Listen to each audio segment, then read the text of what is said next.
అందరికీ నమస్తే అండి. Welcome back to our channel smart Geetha 73. ఏం చేస్తున్నావు గీతక్కో, ఏంటో పళ్ళెం తీసుకున్నావు అనుకుంటున్నారా? ఈరోజు వీడియోలో మ్యాటర్ ఏంటంటే, నేను చేసిన వంటలు ఇంకా మా ఇంట్లో స్పెషల్ చూపిస్తారండి. అంతేకాదు టేస్ట్ కూడా చేస్తానండి. వేడి వేడి రైస్ వడ్డించుకున్నాను, ఇంకా టమాటా బజ్జీ చేశాను.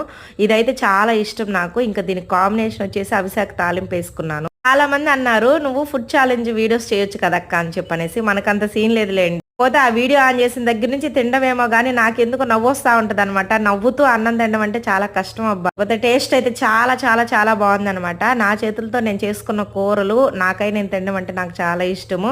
అంతే కదా, మా ఇంట్లో పిల్లలకు కానీ మా వారికి కానీ నేను చేసే వంటలన్నా ఇంకా మంచి మంచి కూరలన్నా కూడా భలే ఇష్టంగా తింటారు. తినడం ఒకేతో అయితే చేసి పెట్టడం అనేది కూడా ఒక మంచి హాబీ అని చెప్తాను. చాలా మందికి వంటలు చేయడం రాదండి, తినడమే వచ్చు. మా ఇంట్లో అలా కాదులేండి, నేనైతే మంచిగా చేస్తాను. మీ ఇంట్లో మీరు చేస్తారా లేకపోతే చేసి పెట్టిన తింటారో కామెంట్ చేయండి. వీడియో నచ్చితే లైక్ చేయండి. ఉంటా మరి. థ్యాంక్ యూ సో మచ్ అండి. బాయ్.